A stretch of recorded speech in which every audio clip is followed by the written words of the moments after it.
Okay, so here is the replacement video for the live that I did today because I noticed as I was watching the replay that everything is in mirror image and it's really hard, especially for beginners, to figure out, like, if I'm showing you something in mirror image, then you would have to translate in your brain, okay, she's saying right, but it looks left, so I gotta change it to my right. Oh, I don't know. If I was trying to learn knitting, that would be so confusing for me. So I'm gonna show you without the mirror image what it looks like. So here we go. I'm gonna move this around back to my handy dandy phone holder and I will show you what it looks like in actual real image instead of mirror. Hang on one second while I hook this up and we can show you what it actually looks like. Okay, so here is my little square and I will show you again. So disregard what I was showing you in the live because that's completely backwards. And we're gonna go over it again. Okay, so now my right hand is actually my right hand. Imagine that. Okay, and then we are going to go over how to do this. So we've got our right needle. We're going to move from the left front of our stitch to the back.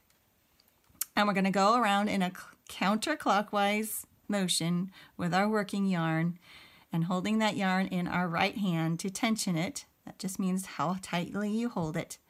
And then we're going to pull that new loop, that new stitch out from the old stitch. This is our new stitch, that green one. This is our old stitch, the pink one. And we're going to pull that old stitch off the left hand needle. Okay, let's do that again. So we've got our right hand needle going in from the front to the back. You see I'm opening up that stitch. And I'm going to move my working yarn counterclockwise around my right needle, and I'm going to pull that new stitch up towards my front, so pulling it towards me and pulling the old stitch off the back. And let's do it again. Through the front to the back, go around counterclockwise, pull towards you that new stitch out of the old stitch, and let that old stitch drop off the left hand needle. And you just work those knitting stitches over and over. Don't worry about going slow. You can go as slow as you need to get that stitch around and pulled through. Try not to hold your needle super tight. Try not to hold your yarn super tight. It just needs to rest on the knitting needle comfortably. And you will get faster and faster as you practice your knitting stitch. So here I am showing, this is what I'm showing you is the English style of knitting. And it's also called throwing because of my right hand making the motion of throwing that yarn around that right hand knitting needle as I go along. Throw, pull forwards. Throw, pull it forwards. And throw, pull it forwards. And remember, always remember to take that old stitch off the left hand needle as you work.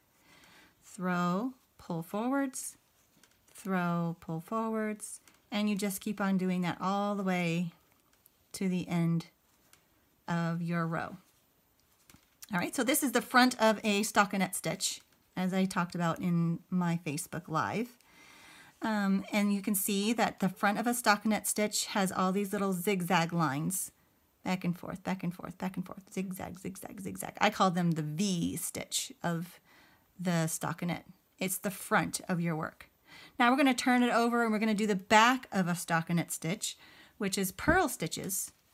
Okay, so a purl stitch is basically doing the opposite of a knit stitch. So we need to have the yarn on the right side. We're going to put our right hand needle down underneath it. So it's going over our needle. Then we're going to move our right hand needle from the right side to the left in front. Okay, now the same thing as before, we need to go around counterclockwise with our working yarn, and we're going to kind of hold that working yarn in our hand and hold it so it doesn't fall off the tip. And then we're going to kind of pull backwards to bring the new stitch out of the old stitch and let that old stitch drop off. Okay, let's do it again. So we've got to put our right hand needle in the front, from the right to the left, we're going to wrap our working yarn around that needle counterclockwise, and then we're going to pull away from us to get the new stitch out and let the old stitch drop off the left hand needle. Once again, we're going to put the right hand needle in the front from right to left, wrap our working yarn around the needle counterclockwise, pull it away from you to bring up that new stitch, and let the old stitch drop off. Now, as you can see, like I said in the Facebook Live, I'm kind of holding these this yarn in my 2 fingers of my right hand to tension it so that it's not too loose, but I don't want to pull too tight either. Okay, so watch my right hand as I'm doing the stitch. I've got it in my 2 fingers. I'm going to put it into the front, go around. See, I've got it in my fingers. I'm still holding on to it, and then I'm going to let it slide through.